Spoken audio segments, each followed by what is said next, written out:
bendiga, bienvenidos una vez más a su podcast, Fija tus ojos en Cristo. Como de costumbre vamos a llevar ante la consideración de todos ustedes temas que son de gran relevancia y de gran importancia para todos aquellos que nos sintonizan a través de estos medios. En el día de hoy tenemos la grata visita de nuestra hermana Mari Cedeño, que es miembro de nuestra amada iglesia, desempeña como maestra dentro del grupo de maestros de escuela bíblica, también diaconisa de nuestra congregación, y ella pues nos va a estar compartiendo eh, el tema sobre la tentación y sobre la lucha de la carne y el espíritu. Bienvenida, hermana Mari, Dios le bendiga. Dios le bendiga, pastor. Comenzando con el tema de la tentación, ese tema es muy importante porque hay que conocer cuál es el origen de la tentación y otros detalles que vamos a ir viendo según vayamos discutiendo este tema. En primer lugar sería lo más propio, ¿verdad? Definir qué es tentación. Amén. Sí, según el diccionario de la Real Academia Española, es una instigación o estímulo que induce al deseo de algo. En cuestión, ¿verdad? De la espiritualidad, del cristianismo, pues ya es un estímulo que nos induce hacia hacer el mal, hacia hacer pecado. Eh, Según, ¿verdad? Estábamos hablando, es importante saber ese origen. Yo sé que el origen como tal proviene de esa caída, ¿verdad? Que hubo en el hombre. El enemigo es el que está detrás de todo eso. Pero pues me gustaría saber, pastor, si es correcto que siempre se le atribuya a la causa de esa tentación al enemigo o pudiera haber otros elementos de los cuales nosotros somos responsables que nos pudieran llevar a esa tentación. Bueno, según la Sagrada Escritura en la carta de Santiago, en el capítulo 1, verso 13, dice, cuando alguno es tentado, no diga que es tentado de parte de Dios, porque Dios no puede ser tentado por el mal, ni él tienta a nadie, sino que cada uno es tentado cuando de su propia concupiscencia es atraído y seducido.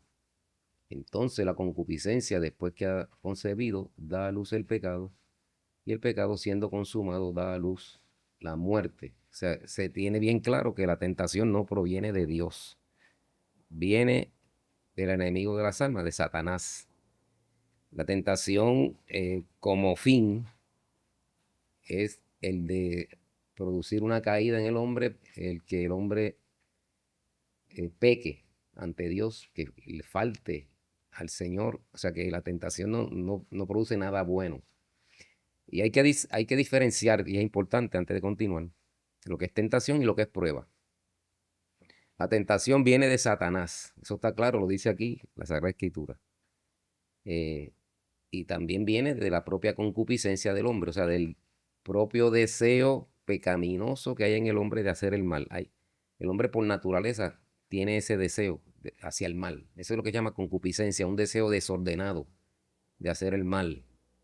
Así es que eh, la prueba es muy diferente. La prueba viene de Dios, ¿verdad? Es algo que el fin que tiene la prueba, como viene de Dios, no es hacer caer al hombre. No es que el hombre peque o que el hombre haga lo malo delante de Dios. La prueba es para afianzar la fe en la persona, la confianza en Dios, para que esa persona pueda crecer, ¿verdad?, en la fe. Igualmente en el amor a Dios, en ese acercamiento que debe tener cada día delante de la presencia de Dios. Así que la prueba es como un examen que Dios permite en los creyentes, pues como ya dije, para autenticar nuestra fe, para saber, ¿verdad?, cuál es nuestra fe, si esa fe es una fe verdadera o si es una fe fingida. Así que, por lo mismo, la prueba tiene su propósito en Dios, ¿verdad? Y es que siempre tendrá el propósito de que nosotros podamos seguir creciendo en la gracia y el conocimiento de nuestro Señor Jesucristo. Así que, ¿qué usted más podría decir, hermano? Siguiendo esa línea, pastor, que usted está hablando, cuando el Señor nos prueba, ¿verdad? Dice 1 Corintios 10:13, no os ha sobrevenido ninguna tentación que no sea humana, pero fiel es Dios que no os dejará ser tentado más de lo que podéis resistir, sino que dará también juntamente con la tentación la salida para que podáis soportar.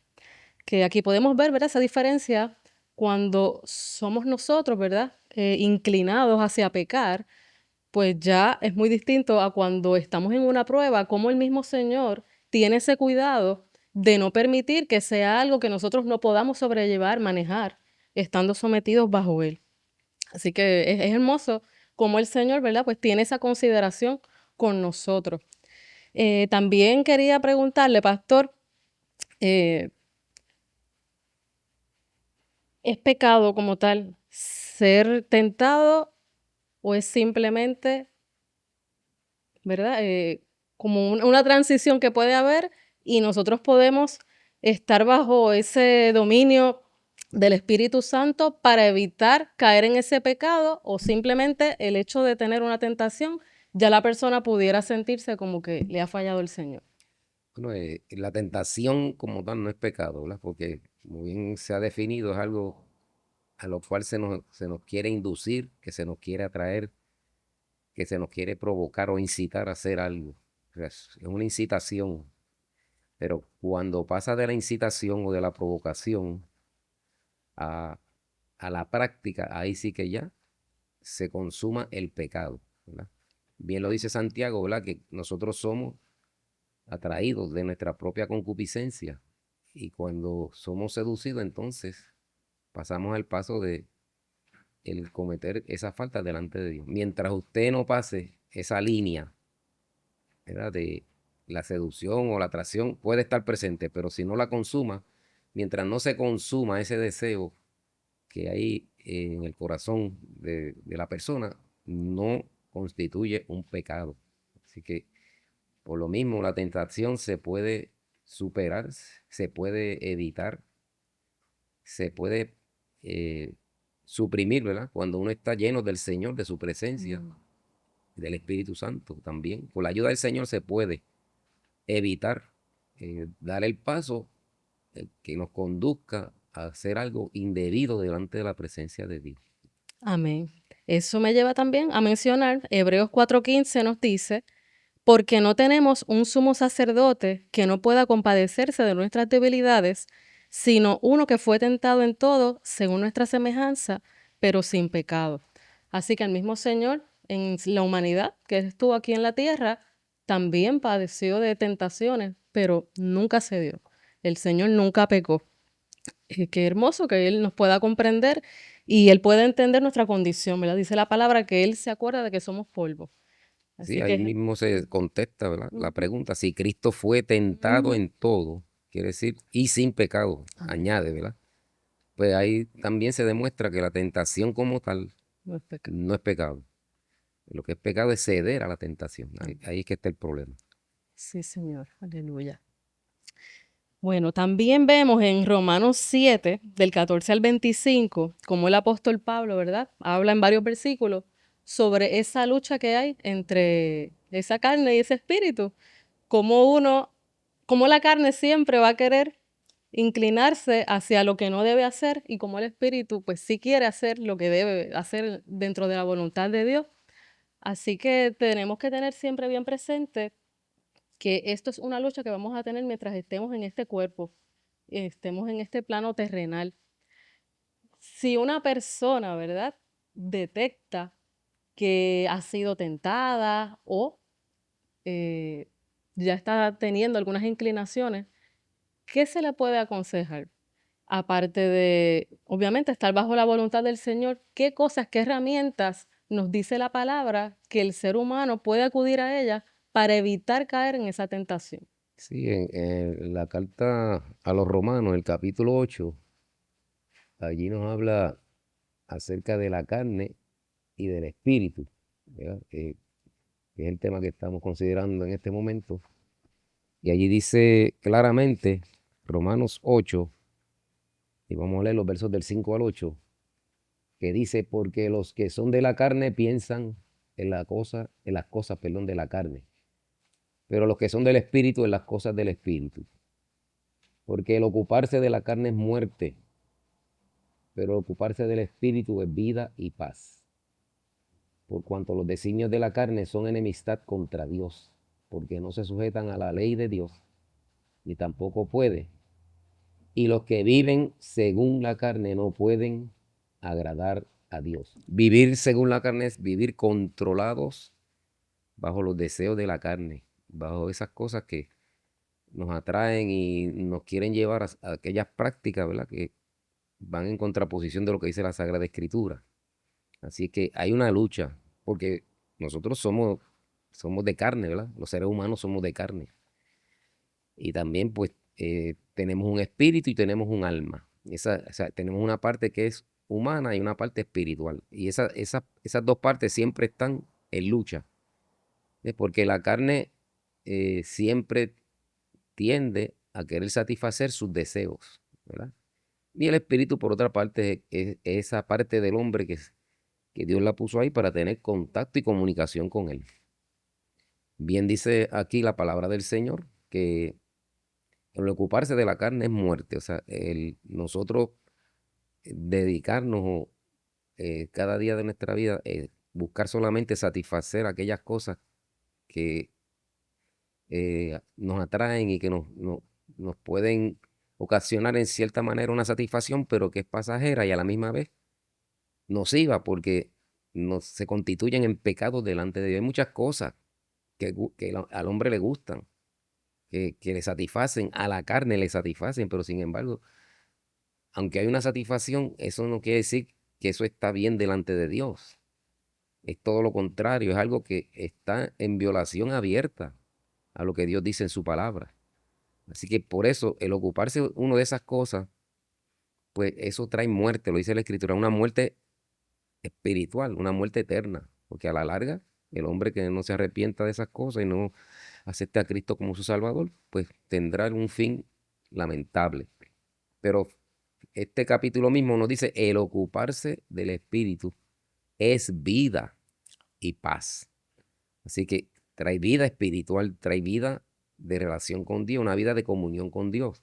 Trae paz, ¿ves? Porque el hombre se libra de muchas situaciones, de dolores de cabeza, de dificultades y de cosas que se dan cuando el hombre se ocupa en las cosas de la carne. Eso le trae un montón de problemas, situaciones vergonzosas, por un lado, otras que tienen que ver con situaciones de ley, situaciones de moral, situaciones en las que se ven afectadas las relaciones con sus hijos, con su esposa, con su familia, con la misma comunidad. O sea, y eso le roba la paz al hombre. Pero el que vive conforme al Espíritu, o sea, una vida cercana a Dios, una vida en comunión con Dios, eso le trae vida, le trae paz, se libra de todas esas cosas, puede vivir, ¿verdad? De una manera muy grata ante la presencia de Dios. Así que por eso esto tiene que ver con las tentaciones, ¿verdad? El que se ocupa de la carne es porque él continuamente le está dando cabida a todas las tentaciones que le vienen. O sea, las recibe y las pone en práctica. Pero el que vive agarrado de la mano del Señor, que vive cerca de Dios, tiene el poder, tiene la autoridad de Dios para enfrentar las tentaciones y evitarlas. Y mantenerse alejado de todas esas cosas y vivir la vida agradable a Dios para vivir una vida de paz y de gozo y de bendición. Amén. Okay, es nuestra responsabilidad poder utilizar las herramientas que el Señor nos ha dejado, vivir bajo esa voluntad de Dios para evitar caer en ella. No podemos pasar una vida echándole la culpa al enemigo, echándole la culpa a los demás, sino que es nuestro trabajo velar, caer en ese tipo de conducta. Mateo 26:41 dice, velad y orad para que no entréis en tentación. El espíritu, la verdad, está dispuesto, pero la carne es débil. Muchas veces, ¿verdad? Tenemos ese deseo, ese anhelo de estar sirviéndole a Dios, de seguir lo que dice su palabra. Pasamos algunas temporadas en el espíritu bien fervientes, pero cuando hay un descuido, pues podemos comenzar a flaquear y eso nos va llevando a ir desviándonos poco a poco de esa voluntad de Dios. Es muy importante entonces tener presente esa responsabilidad que tenemos y a mí me llama mucho la atención cómo en la palabra, ¿verdad? Jesús venció la tentación a través de la misma palabra, citando la palabra de Dios. Es que nosotros tenemos que mantenernos con esa palabra viva, citándola y haciéndola real en nuestra vida. José huyó de la esposa de Potifar. Hay situaciones en las que somos nosotros los que tenemos que escapar.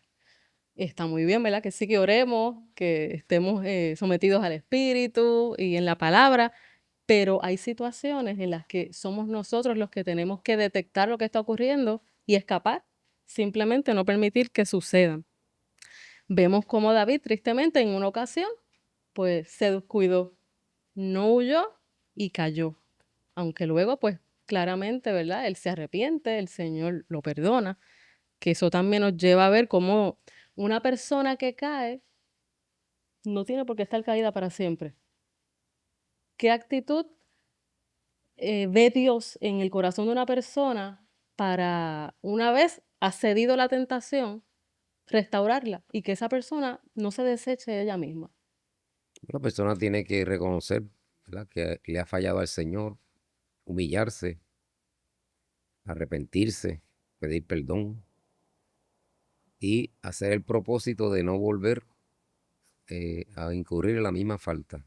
En una ocasión el Señor eh, le dijo a una mujer, ¿verdad?, que fue sorprendida en el acto del adulterio, después que habló con ella, al final le dijo, vete y no peques más. O sea, él estaba asintiendo, estaba dando por cierto lo que ella había hecho, pero también le está diciendo, no vuelvas a hacer lo mismo. Porque ese es el secreto, ¿verdad?, de la victoria, cuando uno reconoce que en algo le ha fallado a Dios, que uno se humille, pida perdón y que pueda entonces tomar el camino correcto. Y es el camino correcto es no mirar atrás, o sea, no volver a mirar esas cosas en el cual en un momento dado fueron causa de nuestro tropiezo o caída, para nosotros levantarnos y seguir caminando hacia la presencia de nuestro Dios todos los días de nuestra vida. El que confiesa su pecado y se aparta, dice la Escritura, hallará misericordia. Así que hay que apartarse, hay que echar a un lado todo eso que no le agrada al Señor. Es que este asunto de la carne y el espíritu es algo, ¿verdad?, que es una lucha diaria de todos los creyentes. Nadie puede decir que no tiene esa lucha. Todos los hombres, por más espirituales que puedan ser, siempre tendrán eh, situaciones en que se verán tentados a hacer algo que no le agrada a Dios. Pero qué bueno que tenemos al Señor, tenemos al Espíritu Santo, tenemos la palabra. Y cuando uno ama al Señor, uno pone la palabra de Dios por encima de cualquier cosa. Porque el Señor dijo, eh, el que me ama, mi palabra guardará. Si yo amo al Señor, pues guardo su palabra, honro su palabra, cumplo con su palabra en mi vida, la pongo en alto y la tengo como algo que es inviolable, algo que es la razón de mi existencia y de mi vivir, desde el momento que le di mi corazón a Cristo. Así que eso es fundamental, el cristiano llenarse de la palabra, porque dice que lámpara es a mis pies tu palabra y lumbrera mi camino. Así que la palabra es una guía, ¿verdad? Nos da luz en medio de las tinieblas que a veces nos quieren cercar y que nos quieren arropar. Ahí está la luz de la palabra que nos abre esa senda que debemos seguir para nosotros alcanzar la victoria en la presencia de nuestro Señor Jesucristo. Por otro lado, en Gálatas capítulo 5, allí hace una comparación de las obras de la carne, que las menciona, y también habla del fruto del Espíritu. Y por eso es bien claro lo que dice en Romanos, ¿verdad? Que el ocuparse del Espíritu es vida y paz. ¿Por qué? Porque el Espíritu Santo de Dios, tiene unos atributos y unas cosas hermosas para nosotros, ¿verdad? Tiene paz, paciencia, mansedumbre, bondad, amor, y todas esas cosas que son necesarias para nosotros tener una estructura espiritual para enfrentar la tentación y las cosas que son negativas en nuestra vida.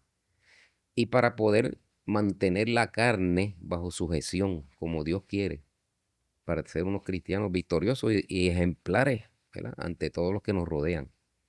Así que es importante que el Espíritu more en nuestras vidas, porque cuando el Espíritu mora en nosotros se van a manifestar unos frutos que son frutos del Espíritu, ¿verdad? Que van a permitir que la carne quede sujeta, ¿verdad? A esas cosas que son espirituales, porque le estamos dando la prioridad, le estamos dando el lugar que le corresponde, ¿verdad? En nuestra vida cristiana, y eso es lo que nos hace ser a nosotros victoriosos delante de la presencia de nuestro Dios. No sé si algo más tenía la hermana Mari. Sí, pues para resumir, ¿verdad? Podemos citar Santiago 4:7, donde se nos dice, someteos pues a Dios, resistid al diablo y huirá de vosotros. Entiendo, ¿verdad? Pues cuando uno vive ya una vida sometida a la voluntad de Dios y hacemos resistencia al enemigo, esa es una fórmula, ¿verdad? Que no va a fallar. Teniendo esa fe en el Señor, viviendo una vida de oración, ocupándonos del Espíritu y teniendo presente, pues que mientras estemos en esta carne, esto es una lucha que va a ser constante, pero está de nosotros resistir. Y si es posible resistir, el Señor mismo nos dio el ejemplo, Él lo pudo vencer y nos ha dado a nosotros también, ¿verdad? Esa autoridad a través de su palabra y a través de su presencia. Alabado el Señor. Así que, pues, para resumir, pastor, por lo menos en 3 pasos, ¿de qué manera una persona entonces puede protegerse, estar detectando si algo pudiera llevarlo a la tentación y cómo salir de ella para evitar llegar al pecado? Bueno, el mejor, eh, la mejor herramienta, podemos decir, para nosotros detectar la tentación es la palabra de Dios. Cuando se presenta algo delante de nosotros, lo primero que tenemos que pensar, esto se ajusta a la palabra de Dios. Esto es conforme a la voluntad de Dios. Esto es algo que Dios quiere que yo haga. Si no está dentro de ese marco de la palabra de Dios, definitivamente usted tiene que desecharlo. Porque todo lo que no esté dentro de esa palabra, ese es nuestro manual, ¿verdad? De vida, que es la palabra, pues no se puede aceptar, no se puede recibir en nosotros. Cuando hay esas señales, ¿verdad? De la tentación, y usted lo traza, o sea, lo evalúa a base de la palabra y se da cuenta que no es de Dios, pues inmediatamente usted tiene que tomar las medidas necesarias, ¿verdad? Para alejarse de eso. El caso de José fue que huyó de la tentación. En el caso de Cristo, dice que a través de la palabra, con la misma palabra, él venció la tentación de Satanás, ¿verdad? Por 3 ocasiones. Así que esa misma palabra que te enseña lo que no es correcto, con esa misma vas a contrarrestar aquello que el enemigo pone delante de ti para que tú no seas fiel al Señor.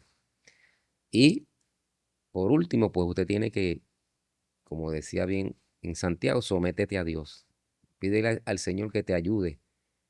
Pídele al Señor que te dé la fortaleza, que te dé la fuerza, que te dé la sabiduría, que te dé lo que tú necesitas para vencer esa situación que se está presentando de ti. Porque por tus propias fuerzas jamás podrás. Necesitamos al Señor, necesitamos de su palabra, necesitamos de su Espíritu Santo, de su gracia, de su poder, para nosotros poder vencer la tentación en nuestras vidas. Así que gracias a la hermana Mari por este tiempo. Esperamos que usted se haya gozado y esperamos que en una futura ocasión nuevamente pueda sintonizarnos para seguirse gozando con estos estudios que estamos trayendo para bendición de todo el pueblo del Señor. Así que este ha sido su podcast, Fija tus ojos en Cristo, y será hasta una próxima ocasión. Que Dios les bendiga.